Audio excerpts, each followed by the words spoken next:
Hi there, my name is Court Dugan. I'm from FSM Labs. We have a suite of products all under the umbrella name TimeKeeper that will manage time across your network. We have the GPS-backed servers here, and we have the client software here that will run on commodity systems that cross-check time, can go to internet servers for failover and fault tolerance, and they can pull data from across your multiple data centers across the world to keep time all in sync. Now, I'm going to take the next 5 minutes to talk about TimeKeeper to give you a very quick overview. So let's move on. So here, I've switched over to our software. I've connected to the web GUI.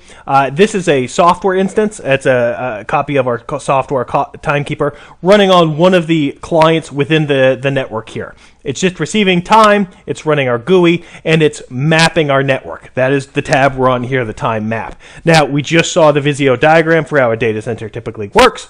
Here, we see our time map with what we've actually found on the network. We go out and we read every time source that we get, we record everyone that asks us for time, and we go up and down that chain and sideways to find out who's on the network, who's getting time from whom, and where are the redundancies, what are the connections. We're able to map that dynamically.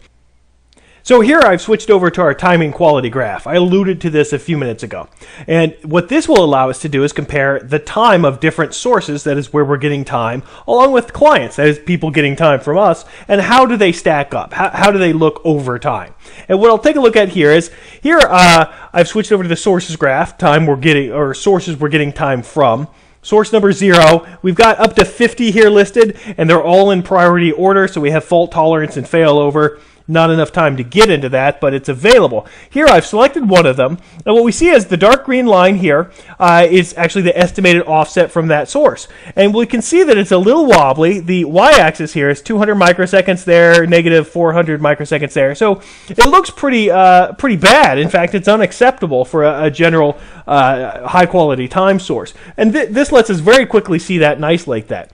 We can look at it over a 10-minute span, 1 hour, 3 days, that sort of thing. We can also zoom in on different sections, see what's going on, take a look at the time frequency, that is what frequency is necessary to match it, and then the one-way delay and so on. So let's go back to accuracy.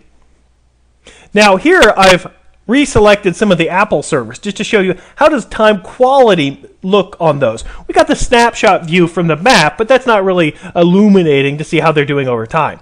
Let's take a look at that. So down here at the bottom, we have our local time source that's plus or minus 200 microsecond. It's not very good, but it's enough to look at the scale of the time deviation and error from these WAN sources. We can see that they're almost a millisecond off from our local time server. We have a very high quality network for latency here at FSM Labs for exactly this sort of reason. And even with that, you can see that this is really unacceptably bad time that wanders all over the place. It's not even consistent within the Apple time constellation. So we can see that it wanders up by several milliseconds, down by several milliseconds over a short period of time here. Now here I've selected some Amazon servers.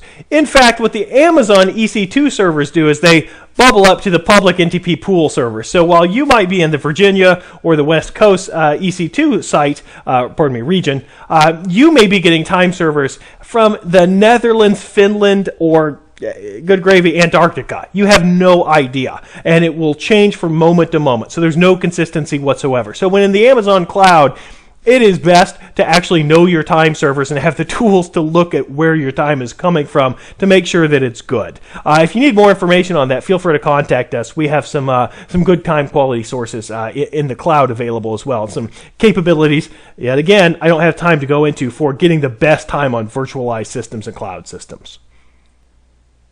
Now here what I've done is I've connected to the NIST server. So I've selected those and I'm showing how they do. These are the government supplied time servers, often used for FINRA compliance and that sort of thing, and official time. What we're looking at is here that at 0, our time, that is the local NTP server, and we're off for NIST A by about, it looks like a millisecond or so. Up here at the worst outlier, we see 11 milliseconds. That's likely because it's a little far away from us. Here, the local ones, or the nearby ones in Maryland, are off by 500 microseconds, 1.5 milliseconds, this sort of thing. So pretty tight and well within some common regulations and requirements if you need loosely accurate time and some auditing capability for that. We're able to show that really clearly. We're able to track the NIST servers quite well. So that's all the time I have. What I like to do is ask you to go to fsmlabs.com, take a look at our data sheets, take a look at some more information there. Also, on this YouTube channel, we have another video. We have a few videos, I believe. We have another video that is a 30 to 35 minute version of this 5-minute overview. It gives you a little more detail, but even it leaves quite a bit out. So if there are any specific questions or some areas you'd like to see or some features you're more interested in, we're always happy to do a live demo via WebEx for you, generate more videos, whatever you need.